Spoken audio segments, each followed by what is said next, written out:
सीमा अपने सास से तंग आ जाती है और उसे हमेशा के लिए सुलाने का प्लान बनाती है, मगर क्या करे कुछ समझ नहीं पा रही थी।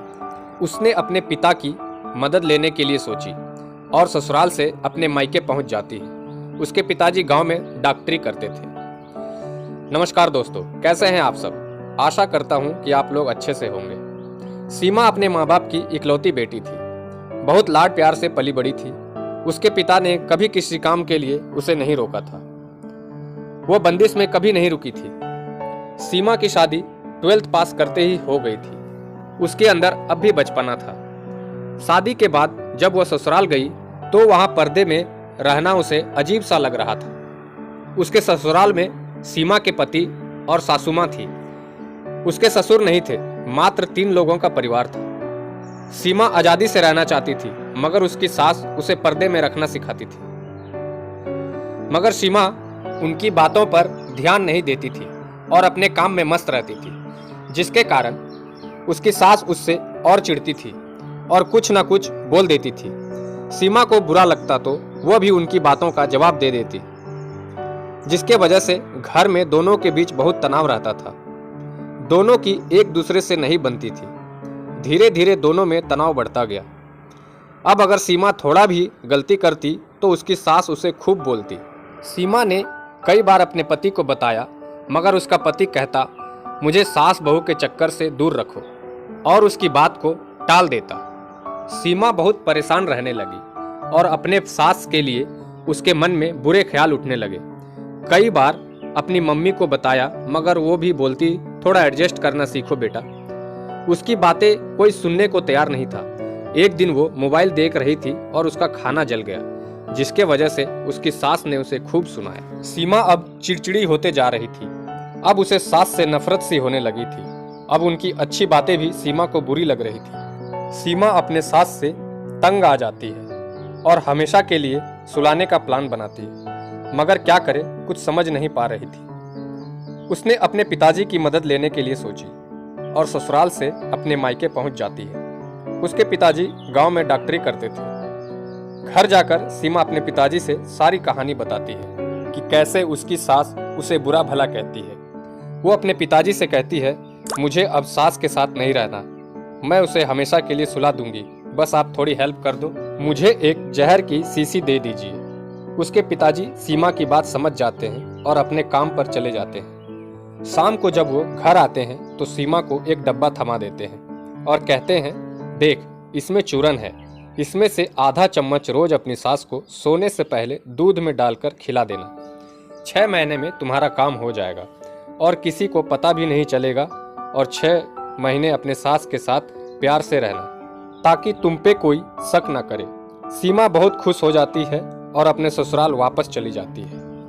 वो रोज दूध में अपने पिताजी के बताए अनुसार चूरन मिलाकर अपने सास को देती है। उसके सास को उसका बदला हुआ रवैया थोड़ा अजीब लगता है, मगर वो ज्यादा ध्यान नहीं देती। अब सीमा अपने सास की बातों का ज्यादा बुरा नहीं मानती, क्योंकि उसे पता था अब ये कुछ महीनों की मेहमान है। अब उसकी सास जो भी बोलती सुन लेती थी, पर जवाब नहीं देती थी और उनकी बात मान लेती थी। इसी तरह 3 महीने गुजर जाते। सीमा के जवाब ना देने से उसकी सास भी बोलना कम कर दी थी। अपनी बहू में बदलाव देखकर वो खुश थी। महीने बीतते हैं और दोनों अच्छे से रहने लगते हैं। अब उसकी सास जो भी बोलती सीमा मान लेती है। उसकी सास सीमा से खुश रहने लगी और गांव में भी सीमा की बड़ाई होने लगी। अब सीमा भी वक्त रहने पर अपने सास के साथ समय बिताती और ढेर सारी बातें करती, हंसती बोलती। धीरे धीरे दोनों में बहुत बनने लगती है। सीमा को उसकी सास बहुत अच्छी लगने लगती है। 5 महीने गुजर चुके थे।